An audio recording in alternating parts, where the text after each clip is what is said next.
আগামী বছরের ফেব্রুয়ারির প্রথমার্ধে ত্রয়োদশ জাতীয় সংসদ নির্বাচন আয়োজন করতে চায় অন্তর্বর্তী সরকার। এরই মধ্যে ঘোষণা করা হয়েছে নির্বাচনের রোডম্যাপও।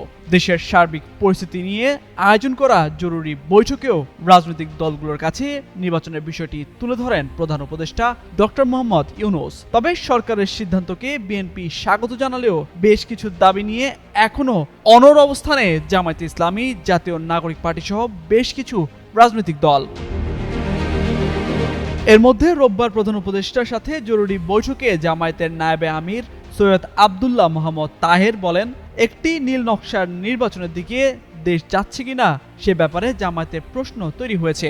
এছাড়া পিআর পদ্ধতিতে নির্বাচন আয়োজনের বিষয়েও জোর দেন জামায়াতের এই নেতা।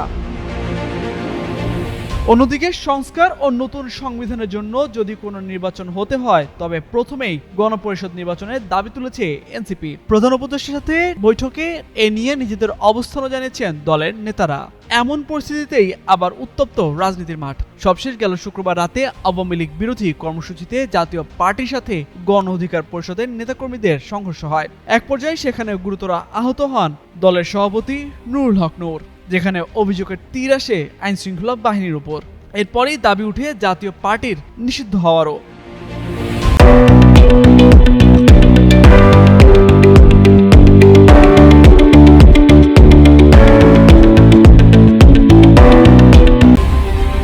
বিশ্লেষকরা বলছেন, একদিকে রাজনৈতিক মহলে উত্তেজনা, অন্যদিকে এখনো সংস্কার প্রশ্নে ঐকমত্যে পৌঁছতে পারেনি রাজনৈতিক দলগুলো। ফলে সময় মতো নির্বাচন নিয়ে সংশয় রয়েছে, যা দেশকে আরো অস্থিতিশীল করতে পারে।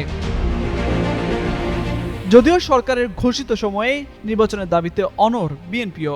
এমন পরিস্থিতিতে যদি নির্বাচনের তারিখ পেছায় তবে কি ভাবছে বিএনপি? এ নিয়ে কালবেলার সাথে কথা বলেন দলের মহাসচিব মির্জা ফখরুল ইসলাম আলমগীর। জানান, এর মধ্যে নির্বাচনী ট্র্যাকে অন্তর্বর্তী সরকার উঠে গেছে। ফেব্রুয়ারির মাঝামাঝিতেই নির্বাচন হবে, তবে এটাকে ব্যাহত করা, নির্বাচনকে বিলম্ব করা কিংবা আরো গভীর কোনো সমস্যা সৃষ্টি করতে একটি মহল অপচেষ্টা চালাচ্ছে। নির্বাচন পেছানো হলে বিএনপি কোনো কিছুতেই মেনে নেবে না বলে জানান দলের মহাসচিব। এদিকে রোববার সব রাজনৈতিক দলের সাথে বৈঠক শেষে রাতে কথা বলেন প্রধান উপদেষ্টার প্রেস সচিব শফিকুল আলম। জানান, বৈঠকে প্রধান উপদেষ্টা স্পষ্ট করে জানিয়েছেন, তিনি জাতির উদ্দেশ্যে দেওয়া ভাষণে নির্বাচনের যে সময় ঘোষণা করেছেন, নির্বাচন সেই সময়ই হবে। তামজিদ মির্জা, যুগান্তর নিউজ।